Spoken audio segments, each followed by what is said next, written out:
This is my path to literacy, and it's 6 minutes long, so buckle up. These are my parents in a old picture from 1988. Growing up, my mom had a clothing store and later became an English teacher. My dad owns a hardware store, and he plays the clarinet.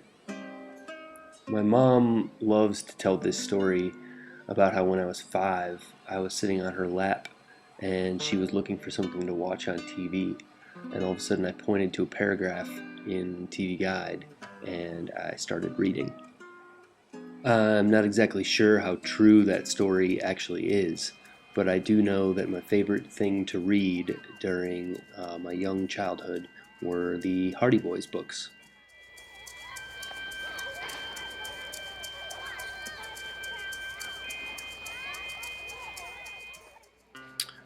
In elementary school, I had a teacher named Anne Frame, pictured here with her husband John, back when they were both still very young.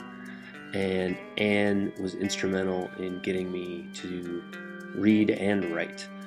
In third grade, I wrote a story called What Pencils Do at Night, which was this raucous tale about the adventure all the pencils would have once the students and teachers and janitors had left school for the night. The pencils would crawl out of the desks and get into trouble, basically. But one morning, one of them didn't get back into his desk in time, and some kid picked him up and sharpened him down to a nub and threw him in the garbage. It was a really sad story in the end. In junior high, I started to rebel, and my teachers all wanted me to read Shakespeare, but I didn't want to. I didn't get Shakespeare yet, but I was getting into rock and roll, and I got rock and roll, and I got Jimi Hendrix. Jimmy said he was inspired by Bob Dylan, so I got really into Dylan and Dylan's idea that conformity is the sin of the masses.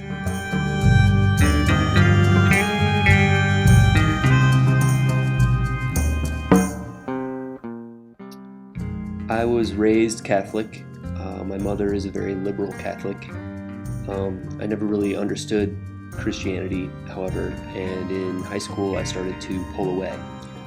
Before I did so, I discovered this woman named Dorothy Day, and I read her book Loaves and Fishes, which really started to sort of shape my political outlook.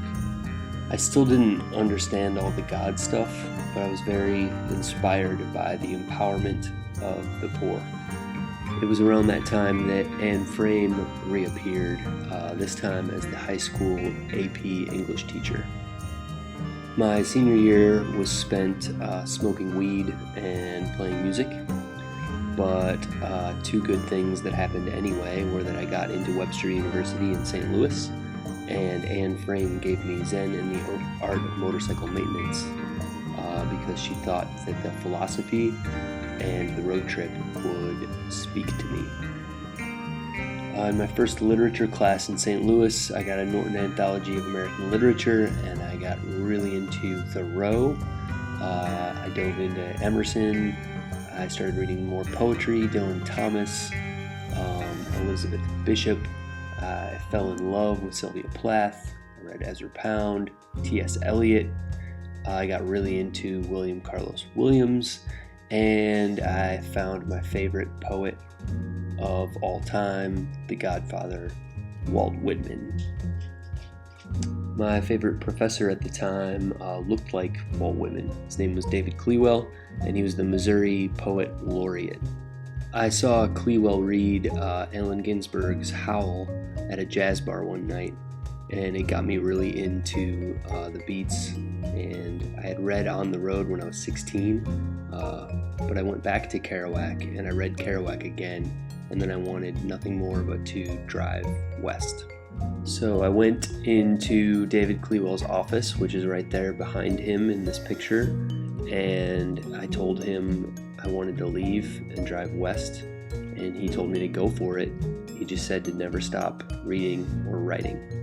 And I never did stop reading or writing. I worked in Yosemite National Park in California for 2 years, where I got really into Buddhism. Buddhism got me into Eastern writers like Matsuo Basho, and I eventually moved up to the north coast of California. I moved into this house in Arcata, California with a bunch of friends, and I went back to school for writing and bought a typewriter and pretty much spent all of my time writing. And that was when I started my current obsession with creative essays and new journalism by Tom Wolfe and Hunter S. Thompson, Joan Didion, Renata Adler, John Jeremiah Sullivan, and David Foster Wallace. Eventually, the north coast of California became a little too sheltered and isolated, and I wanted to move back to Illinois, and specifically to the big literary city of Chicago. At Columbia College in Chicago, where I went for my master's degree, I met this man, Don DeGrazia, who convinced me to take all my stories and make a book. And it was while writing that book and playing music with my older brother that I decided that what I should really do is teach. I hope to inspire a new generation to love reading and writing as much as I have in the past and still do today. This is my dog, Willie, and he says goodbye.